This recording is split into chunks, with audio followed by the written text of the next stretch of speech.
محمد و آل محمد صلوات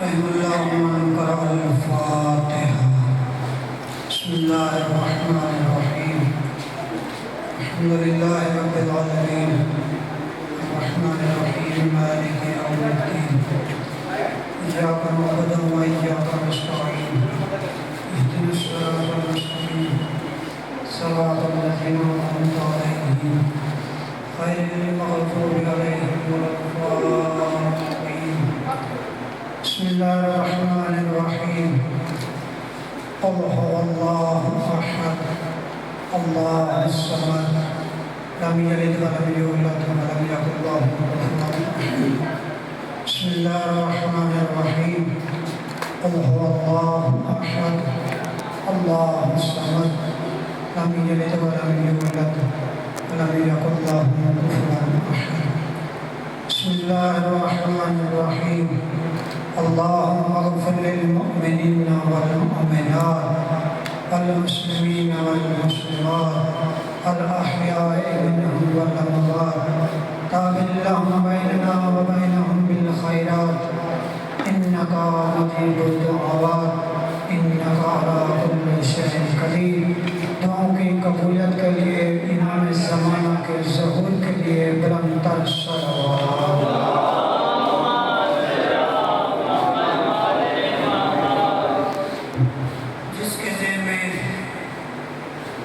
جتنا جتنا اہل بیت کا مقام بلند ہے اتنی بلند صلوات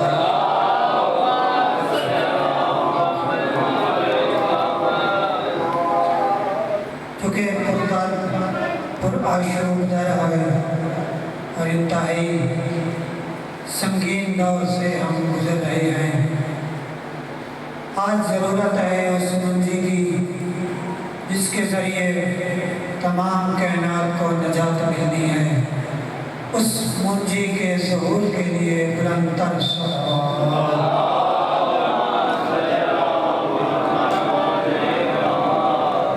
اپنے اپنے مرحومین کو ذہنوں میں رکھتے ہوئے اور اپنے اپنے مریضوں کو ذہنوں میں جگہ دیتے ہوئے اور ان مومنین جن کے مومنین کے بچے علم میں مصروف ہیں اور امتحانات دے رہے ہیں ان میں کامیابی کے لیے اور خصوصاً بانیان کے خرچ درجات کی قبولیت کے لیے اور ان کے مرحومین کے درجات کی بلندی کے لیے بلند تر صلوات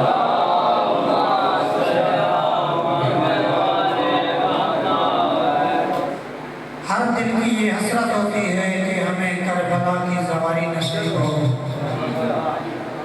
جس کے دل میں عشق حسین سمندر کی طرح ٹھاٹھے مارتا ہوا دریا کی طرح چلتا ہوا موتی موجود ہے وہ اپنی اس حاجت کی برابری کے لیے بلند تر صلوات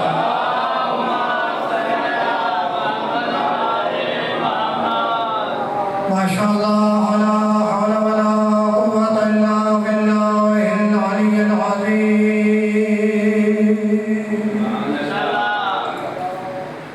رب اشرح لي صدري ويسر لي امري واحلل عقدة من لساني يفقهوا قولي اعوذ بالله من الشيطان الرجيم بسم الله الرحمن الرحيم قرآن کی ابتدا پر بلند صلوات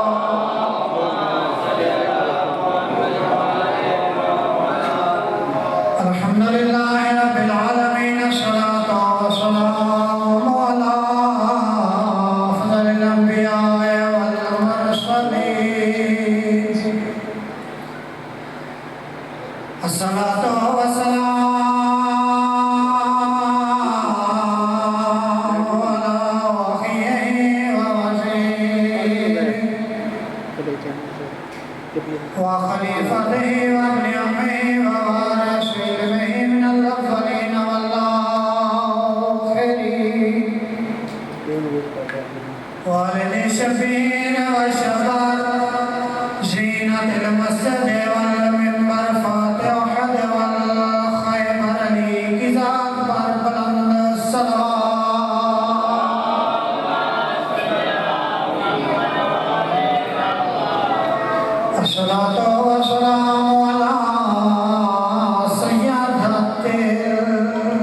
جلیلت الرضیہ زکیہ مرضیہ نکیہ عالمت العاملہ صدیقت الکبریٰ المدفونة سرا والمغصوبة جهرا سيدة النساء العالمين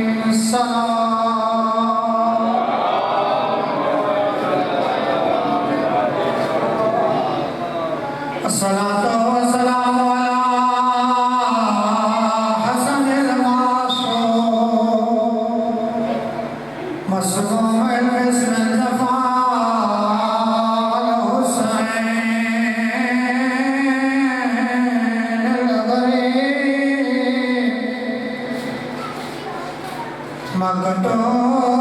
مقتول المذبوح من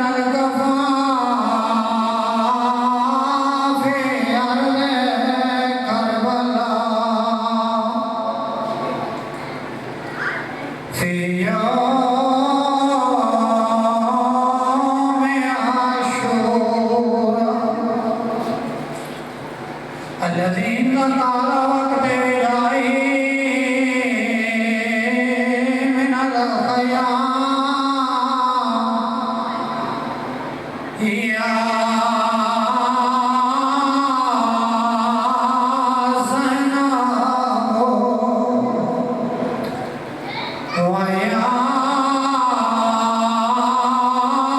أم كلثوم ويا سكينة عليكن مني سلام غریب کربلا خیام کے دروازے پہ آ کے اپنے پرداداروں کو سلام کر رہا ہے آج آخری فرصت وقت کے امام کو دے رہے ہو جو جس حاجت میں بیٹھا ہے اپنے مولا کو فرصت دینے کے لیے آیا ہے آج شب شہادت امام حسن عسکری ہے آپ کا اور میرا مولا پروا امام خون کے آنسو رو رہا ہے مولا کی یتیمی کی رات ہے مولا کے درد کی رات ہے عزاداروں غریب کربلا پرداداروں کو سلام کرنے کے لیے جب خیمے کے دروازے پہ آیا حالت کیا تھی پیشانی میں تیر لگا ہوا تھا پیشانی پھٹی ہوئی تھی سینے پہ نیزے کے زخم تھے 950 زخم سینے و شبیر پہ تھا قریب دروازے پہ آ کے کہہ رہا ہے علیکم منی سلام شریف عزاداروں بی بی خیمے کے دروازے کے قریب ہے آ کر کہتی ہے حسین بھیا باہر کیوں ہو اندر آئے میں تیرے پیشانی کا خون صاف کرتی ہوں قریب رو کر کہتے ہیں بہن زینب وہ جو میری حالت ہے تیری کوئی پردادار مر جائے گی بی بی فرماتی ہے تیری جو بھی حالت ہے میں وعدہ کرتی ہوں تیرا عباس جرنیل تھا تیری جو فوج ختم ہو گئی تیری بہن کی فوج حاضر ہے تیرا جرنیل غازی تھا میری جرنیل رقیہ ہے وہ خیمے تشریف لے آ میں تیرا استقبال کرتی ہوں قریب رو کے کہتے ہیں بہن زینب جو میری حالت ہے تیری پردادار مر جائیں گی قریب نے جب کہا بی بی سکینہ کہتی ہے پھپھی اماں مجھے اجازت دو میں خود بابے کو بلاتی ہوں رو کر کہتی ہے بابا میں تیرے سینے کا تعویذ ہوں میں کہتی ہوں اندر آ وہ تیرے بعد میں مٹیوں پہ سوتی رہوں گی اما بعد اعوذ باللہ من الشیطان الرجیم بسم اللہ الرحمن الرحیم